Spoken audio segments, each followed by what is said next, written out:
In 1975, the average American home cost about 2.5 times the average household income.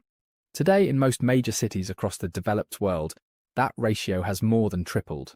Wages went up, productivity went up, building materials got cheaper to produce at scale, and construction technology improved. By almost every economic measure that should make a house cheaper to build, houses got easier to build, and yet they got less affordable. Not a little less affordable. Structurally, permanently, mathematically less affordable. The easy answer is immigration or greedy investors, or not enough houses. Those explanations aren't wrong exactly. But why just build more isn't the whole answer, the solution everyone agrees on. Ask 10 economists why housing is expensive, and at least 8 of them will give you the same answer. We simply need to build more homes. At first glance, that seems obvious. If demand goes up, increase supply, prices should fall. That's economics 101, and to be fair, they're not wrong. Cities that consistently build enough housing generally experience slower price growth than cities that restrict development. Look at cities like Tokyo. For decades, Tokyo has approved new housing at a pace that many Western cities would consider extraordinary. Despite being one of the world's largest metropolitan areas, housing prices have remained relatively more stable than in places such as San Francisco, Vancouver, or Sydney. That's an important lesson. Supply matters, probably more than many politicians admit. But it's only part of the equation, because even if tomorrow every permit were approved, every zoning law simplified, and every builder allowed to construct as fast as possible, one problem would still remain. You still can't manufacture location. The geography problem. Imagine 2 identical apartment buildings, same architect, same materials, same number of bedrooms, same construction cost. One sits in the middle of a thriving financial district, surrounded by universities, hospitals, technology companies, restaurants, and a major train station. The other sits 2 hours away, with limited jobs, poor transport, and little economic activity. Which one is worth more? Almost everyone chooses the first. Not because the building is better, because the location is better. The building provides shelter, the land provides opportunity, and opportunity is scarce. You can build up, but you can't build more. Nearby cities can grow vertically. They can add taller apartment towers. They can redevelop old neighborhoods. They can convert parking lots into housing. All of those changes help. They create more places for people to live. They reduce pressure on rents. They improve affordability over time. But they don't create more land within walking distance of the highest paying jobs. They don't create another downtown. They don't create another waterfront. They don't create another Silicon Valley. Proximity itself remains scarce, and scarcity creates value. When success creates its own problem. Here's one of the great ironies of modern cities. The more successful a city becomes, the more people want to live there. More companies move in, higher paying jobs appear. Universities attract talented graduates. Restaurants, culture, entertainment. Everything improves. Success attracts people. People increase demand. Demand pushes up land values. Higher land values make housing more expensive. Ironically, the very things that make a city wonderful also make it less affordable. It's a paradox repeated across the world. The cities offering the greatest opportunities often become the hardest places to buy a home. Why prices don't fall easily. Most markets behave differently. When televisions become expensive, companies build more televisions. Competition increases. Prices fall. Housing doesn't work that way. Building new homes takes years. Land acquisition is slow. Planning approvals can take months, or even years. Infrastructure must be expanded. Utilities must be connected. Roads must be upgraded. Schools and hospitals must keep pace. Housing supply responds slowly. Demand can change much faster, and during that delay, prices continue climbing. The missing piece. This is why the housing debate often becomes so polarized. One side says, build more homes. The other says investors are buying everything. Another blames immigration. Another blames regulations. Another blames interest rates. The truth is, they're all describing different parts of the same machine. Housing affordability isn't driven by a single cause. It's the result of multiple forces reinforcing one another. limited land, growing cities, low interest rates, global investment, restrictive zoning, population growth, political incentives. None of them explains everything. Together, they explain far more than any single headline ever could. But there's one force almost nobody talks about, and perhaps the most powerful force of all isn't economic, it's political. Because once millions of homeowners benefit from rising prices, falling prices become something very few people actually want, even if they say they do. And that's where the story becomes even more fascinating. Because the housing market isn't just shaped by economics anymore, it's shaped by human incentives. And incentives have a habit of preserving the system exactly as it is. The most powerful force isn't economics by now. We've seen how land became scarce, how falling interest rates increased buying power, how global capital entered local housing markets, and why building more homes, while important, isn't a complete solution. But there's one final piece of the puzzle, and it has nothing to do with concrete, nothing to do with banks, nothing to do with construction. It has to do with people. More specifically, people who already own homes. Imagine you bought a house 20 years ago. Let's imagine two neighbours. The first bought a modest home 20 years ago. Since then, its value has tripled. Not because they renovated it, not because they built an extra floor, but because the land beneath it became more valuable. Their house is no longer just where they live. It's become their largest financial asset. Now imagine someone proposes a policy that could significantly reduce housing prices. Would that homeowner support it? Some might, but many would hesitate. Not because they're selfish, because they're human. Lower house prices don't just make homes cheaper for first-time buyers. They also reduce the paper wealth of millions of existing homeowners. For many families, their home represents decades of savings, their retirement plan, their inheritance for their children, their financial safety net. Asking them to support policies that could reduce that value is asking them to accept a personal financial loss. Most people, quite naturally, find that difficult. Incentives shape outcomes. This isn't a conspiracy. No one gathers in a secret room deciding that young families should struggle to buy homes. The system doesn't require villains, it only requires incentives. Homeowners generally benefit from rising property values.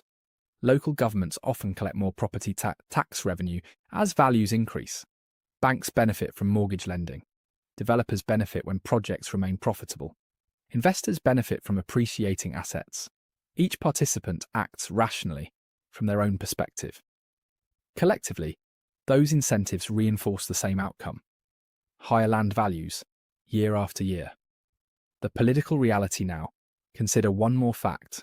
In many developed countries, homeowners vote at higher rates than renters. They attend local planning meetings. They influence zoning decisions.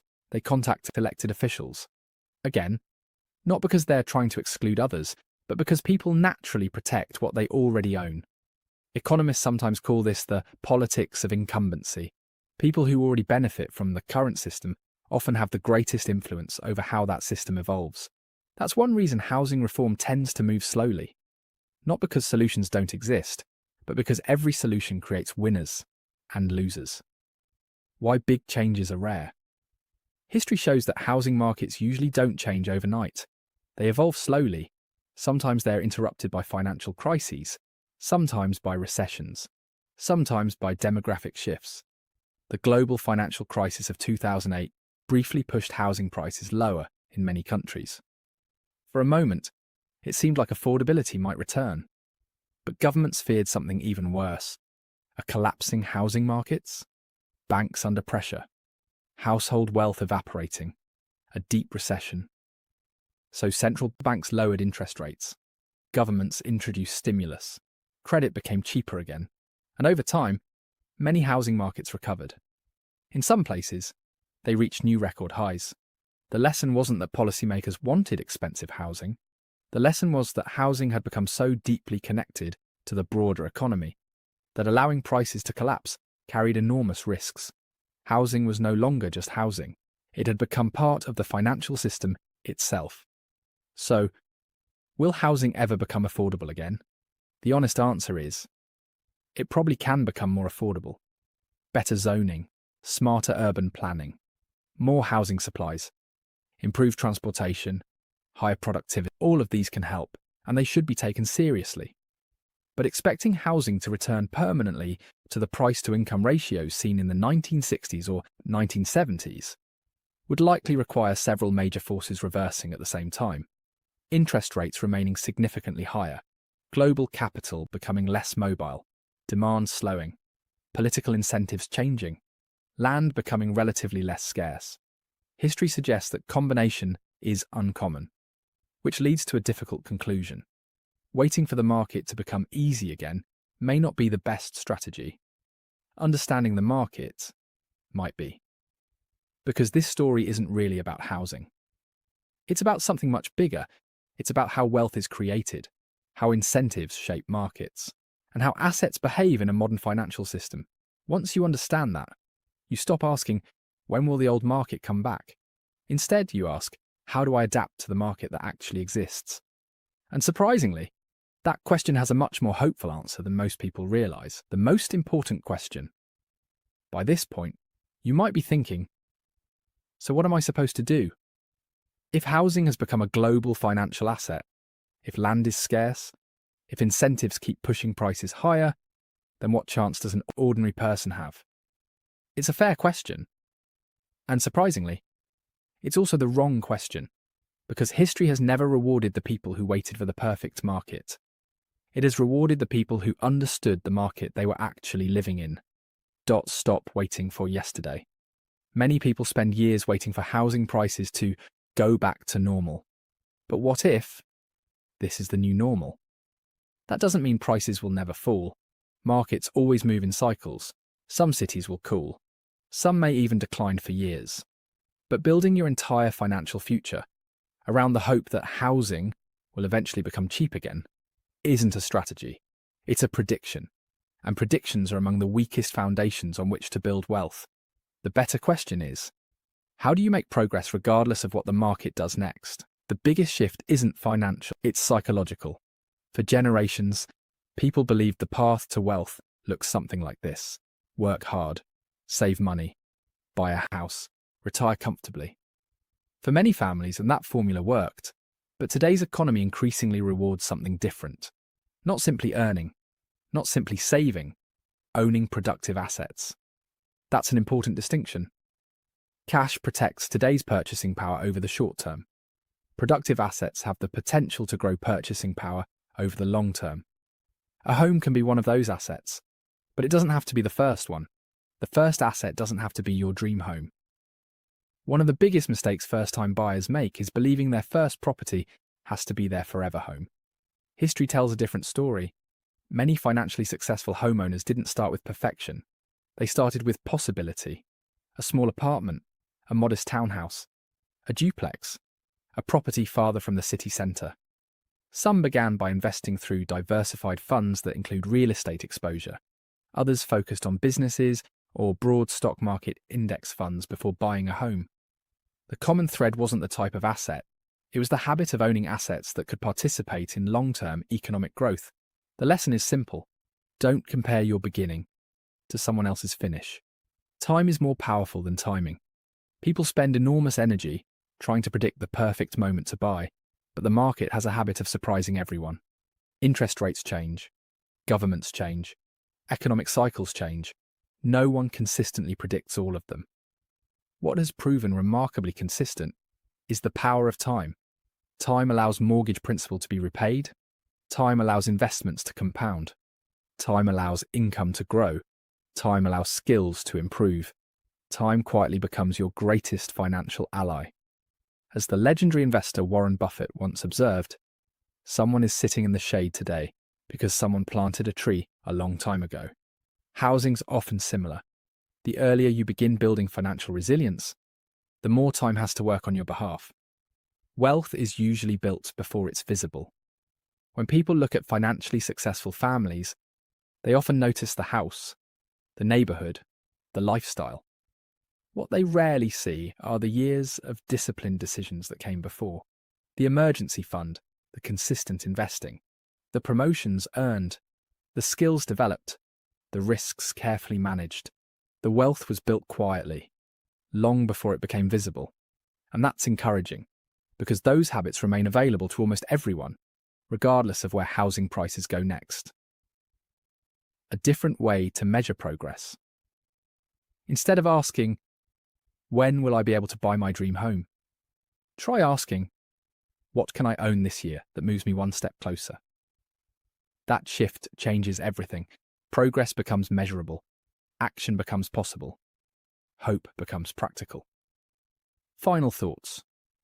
The real story of housing was never just about houses. It was about land, capital, interest rates, incentives, and the extraordinary way those forces intersected over the past half-century. Understanding those forces won't magically make homes cheaper tomorrow, but it will help you make better decisions today. Because once you understand the rules of the game, you stop blaming yourself for not winning a game that changed decades before you started playing. And then, something remarkable happens. You stop waiting for the system to become fair. You start building a strategy that works within the system that exists. That doesn't guarantee success. No strategy can, but it gives you something far more valuable. Clarity. And clarity is often the first step toward better financial decisions. The next time someone tells you, housing is expensive because greedy investors, or just build more houses, or just wait for the market to crash. Remember this documentary. The truth is more complicated than any single headline. Housing isn't only a construction story. It's a story about economics. It's a story about finance. It's a story about incentives. And above all, it's a story about ownership, because the people who understand the difference between earning income and owning productive assets don't just see the housing market differently. They begin to see the entire economy differently. If this documentary challenged the way you think about housing, share it with someone who's asking why home ownership feels so much harder today. And if you'd like more evidence-based documentaries that break down the hidden forces shaping money, wealth, and the modern economy, consider subscribing. Because sometimes, changing your financial future doesn't begin with earning more. It begins with seeing the world differently.